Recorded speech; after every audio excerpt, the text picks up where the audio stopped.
همدا اوس په کابل کې یم. میں اس وقت کابل میں ہوں اور ایک طرح سے نامعلوم صورتحال کا سامنا کر رہی ہوں۔ میں چھٹیوں پر تھی جب گزشتہ اتوار کو طالبان نے کابل کا کنٹرول حاصل کیا۔ سارا دن مجھے فکر رہتی ہے اور مجھے نہیں معلوم کہ آنے والے دن میرے لیے، میرے خاندان اور باقی لوگوں کے لیے کیسے ہوں گے۔ فرزانہ دا تپوس کول غواړم چې جو بھی حکومت آئے گی کیا آپ طالبان کے ساتھ مل کر پارلیمنٹ کا پھر سے حصہ بننا چاہیں گی؟ واضحاً چې زما هیله او تمه دغه ده. واضح طور پر مجھے امید ہے کہ ہمیں موجودہ حالات میں ایک ایسی حکومت بنانی چاہیے جس میں خواتین سمیت سب کو برابر شمولیت کا موقع ملے، اور جب تک جھگڑے کے اسباب کو ختم نہ کیا جائے مسائل رہیں گے۔ اگر بدقسمتی سے ایک ایسی حکومت آتی ہے جو صرف ایک فریق کی نمائندگی کرے تو یہ زیادہ دیر نہیں چل پائے گی اور افغان عوام کو پھر سے تشدد اور جنگ کا سامنا کرنا پڑے گا، لہٰذا ہمیں مل کر موجودہ خلا کو پر کرنا پڑے گا۔ تاسو خپل ایک خاتون سیاستدان کی حیثیت سے آپ اپنا اور دیگر خواتین کا مستقبل کیا دیکھتی ہیں؟ مستقبل یا آئندہ په هکله زه آئندہ کے بارے میں ابھی کچھ نہیں کہہ سکتی کیونکہ ابھی کچھ بھی واضح نہیں ہے۔ ایک تصویر تو بہت تاریک ہے، خواتین کو کوئی حق حاصل نہیں ہوگا، وہ کام نہیں کر سکیں گی، کسی کو تنقید یا اصلاحات پر بات کرنے کا اختیار نہیں ہوگا، لوگ ڈر اور خوف میں ہوں گے۔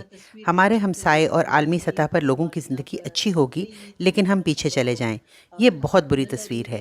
دوسری تصویر بہت اچھی ہے اور مجھے امید ہے کہ ایسا ہی ہو، لیکن اس کے لیے سیاسی کوششوں کی ضرورت ہوگی۔ اس کے لیے ہمیں خود اقدام اٹھانے ہوں گے اور کسی اور کی نہیں سننی ہوگی۔ طالبان کے ذہنوں میں وہی کچھ ہوگا جو وہ چاہتے ہیں، ایک سخت گیر حکومت، ایک ڈکٹیٹرشپ والی حکومت، لیکن وہ ایسی تصویر پیش کریں گے کہ ہم ایسے نہیں ہیں، ہم بدل گئے ہیں، جو زیادہ دیر نہیں چل سکے گا۔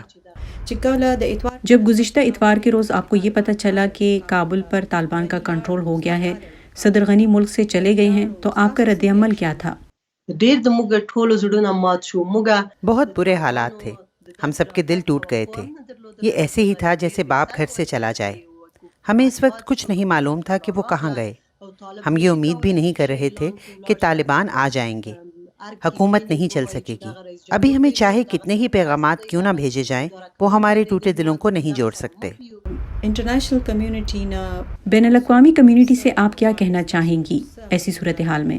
انټرنیشنل کمیونټي نه مې هیله دغه ده چې میں بین الاقوامی کمیونٹی سے یہی کہوں گی کہ وہ ان تمام تعلیم یافتہ اور ہنرمند افغان نوجوانوں کو سیکیورٹی فراہم کریں جو یہاں سے جانا چاہتے ہیں اور اپنی زندگیاں خطرے میں نہیں ڈالنا چاہتے۔ ترجیحی بنیادوں پر مجھے ان نوجوانوں، خاص طور پر خواتین کی فکر ہے جن کی زندگیاں خطرے سے دوچار ہیں۔ میں ان سے ذاتی طور پر رابطے میں ہوں، وہ مسلسل پریشان ہیں اور نیند کی گولیاں لے رہے ہیں کیونکہ ان کی نیندیں اڑی ہوئی ہیں۔ اگرچہ طالبان کہہ رہے ہیں کہ وہ انہیں کچھ نہیں کہیں گے، لیکن کوئی بھی رسک نہیں لینا چاہتا۔ لیکن میں نے خود اپنی آنکھوں سے دیکھا ہے وہ عملی طور پر اس کی پاسداری نہیں کر رہے۔ وہ گھر گھر جا کر تلاشیاں لے رہے ہیں۔ مجھے بھی فون کالز آ رہی ہیں، دھمکیاں دی جا رہی ہیں کہ میں میڈیا پر بیٹھ کر یہ بات یا وہ بات نہ کروں۔ اس کے علاوہ بین الاقوامی کمیونٹی کو چاہیے کہ افغانستان کے لیے اپنی امداد نہ روکیں۔